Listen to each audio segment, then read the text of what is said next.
పిల్లలు ఎవరైతే Chaitanya Bharati institute of టెక్నాలజీలో జాయిన్ అవ్వాలి అనుకుంటున్నారో, ఈ కాలేజ్‌లో ప్లేస్‌మెంట్స్ ఎలా ఉంటాయి? ఈ కాలేజ్‌లో జాయిన్ అయితే మనకి జాబ్ వస్తుందా? రాదా? ఈ కాలేజ్‌లో ఉన్న డిపార్ట్మెంట్స్ ఏంటి? మొత్తం డీటెయిల్‌గా ఏ టు జెడ్ అయితే మాట్లాడుకుందాం. ఈ కాలేజ్‌లో జాయిన్ అవ్వచ్చా? లేదా? అనేది కూడా క్లియర్‌గా అయితే చెప్పుకుందాం అనమాట. సో, వీడియోనైతే స్కిప్ చేయకుండా 3, 4 మినిట్స్ అయితే ఉంటది వీడియో. అస్సలు స్కిప్ చేయకుండా చూడండి. సో, ఫస్ట్ ఆఫ్ ఆల్ ఈ కాలేజ్‌లో ఉన్న డిపార్ట్మెంట్స్, తర్వాత వచ్చేటప్పటికి మీకు ప్లేస్‌మెంట్స్ ఇయర్ వైస్ ఇది 2024, 2025కి సంబంధించిన బ్యాచ్ అనమాట. సో, ఈ బ్యాచ్‌కి ప్లేస్‌మెంట్స్ ఇవన్నీ మనకి ఇక్కడ డేటా అయితే మనకి క్లియర్‌గా అయితే వీళ్ళు ఇచ్చిన్నారు. సో, ఇది కూడా మాట్లాడుకుందాం. So, first of all departments అయితే చూసుకుందాం.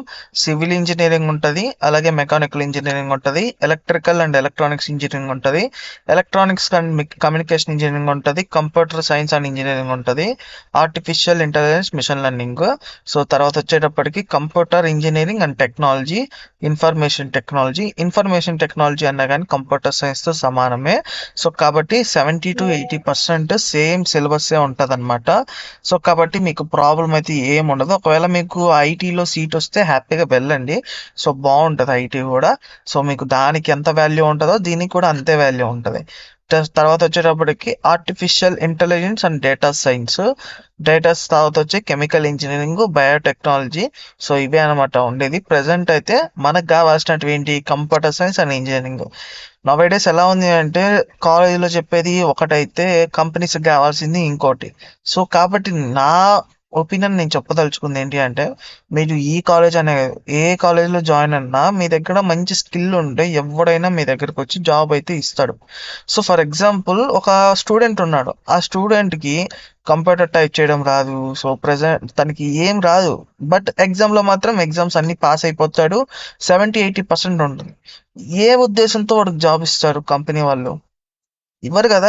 ఈవెన్ మీరైనా ఇవ్వరు. సో, కాబట్టి స్కిల్స్ మీద ఫోకస్ చేయండి. కమ్యూనికేషన్ కంపల్సరీ ఉండాలి. Communication plus skill.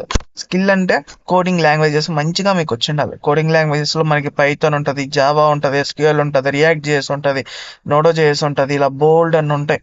ఈ కోడింగ్ లాంగ్వేజెస్ అన్ని మీరు గాని మంచిగా బిల్డ్ చేసుకున్నారంటే మీరు మొత్తం చేయాల్సిన అవసరం లేదు.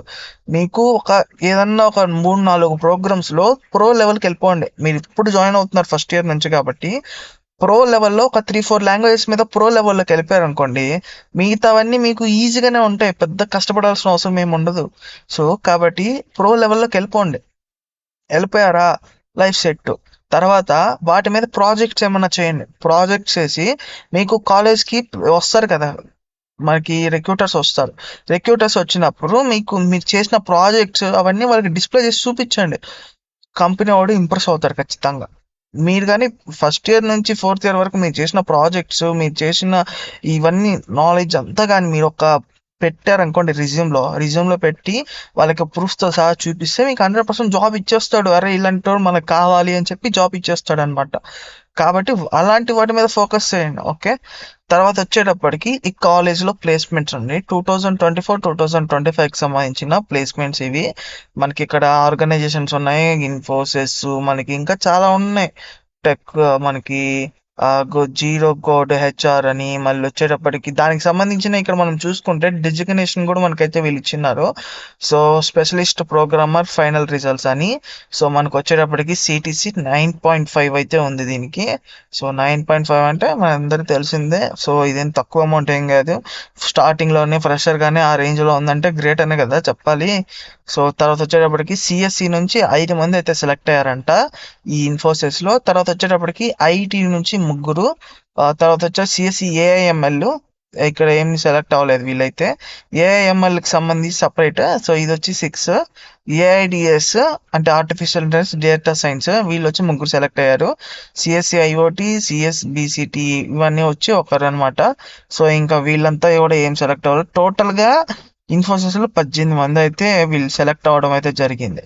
సో, అలా మీకు అయితే ఇక్కడ వీళ్ళు క్లియర్‌గా అయితే ఇక్కడ మనకి క్లియర్‌గా ఇచ్చేసినారనమాట. ఒకసారి వెళ్ళి మీకు పీడిఎఫ్ కావాలంటే కామెంట్ సెక్షన్‌లో గానీ, లేదంటే డిస్క్రిప్షన్‌లో గానీ ఇస్తాను. ఒకసారి వెళ్ళి చెక్ చేయండి. ఇక్కడ మనం చూసుకుంటే ఐబీఎం కూడా చూడండి. ఐబీఎం కూడా ఉంది. ఐబీఎంలో కూడా సాఫ్ట్వేర్ ఇంజనీర్ రోల్. సో మనకి ఇక్కడ శాలరీ కూడా వీళ్ళైతే ఇచ్చినారు. ఇది ఇంటర్న్షిప్. సో ఇంటర్న్షిప్ శాలరీ కూడా వీళ్ళైతే ఇక్కడ మెన్షన్ చేస్తున్నారు అనమాట. తర్వాత వచ్చేటప్పటికి అసెంజర్. సో ఇలా పెద్ద పెద్ద కంపెనీస్ కూడా ఈ కాలేజ్కి వచ్చి స్టూడెంట్స్ని సెలెక్ట్ చేసుకుంటూ ఉంటారు. కాబట్టి మీ దగ్గర మంచి స్కిల్ ఉందనుకోండి, మీరు ఈజీగా సెలెక్ట్ అయిపోతారు, జాబ్ వచ్చేస్తుంది. కాబట్టి స్కిల్స్ మీద ఫోకస్ చేయండి, జాబ్ అయితే ఈజీగా వస్తుంది. అంతేగాని నేనేదో కాలేజ్ జాయిన్ అయిపోయినా, పెద్ద కాలేజ్ జాయిన్ అయిపోయినా జాబ్ వచ్చేస్తుందా అంటే రాదు, ఎవరికి రాదు. చదవాలి మనం. అలా అని కాలేజీలో చెప్పేటి చదివితే కూడా మీకు రాదు, నిజం చెప్తున్నా. కాలేజీలో పెట్టింది అవన్నీ చేస్తే మీరు ఎగ్జామ్స్ పాస్ అవుతారు, మీకు ఒక ఎలిజిబిలిటీ వస్తుంది జాబ్ చేయడానికి, అంతే. కానీ మీకు ఒక ఇంటర్వ్యూ దగ్గరికి వెళ్ళాలంటే ఖచ్చితంగా అది ఎలిజిబిలిటీ ఉంటుంది. సో ఇంటర్వ్యూ దగ్గరికి వెళ్ళిన తర్వాత అంతా మొత్తం నడిపించేదంతా మీ స్కిల్లే. కాబట్టి స్కిల్ మీద ఫోకస్ చేయండి. ఉంటానండి. వీడియో నచ్చితే లైక్ చేయండి, సబ్స్క్రైబ్ చేయండి, మీ ఫ్రెండ్స్ అండ్ ఫ్యామిలీస్కి షేర్ చేయండి.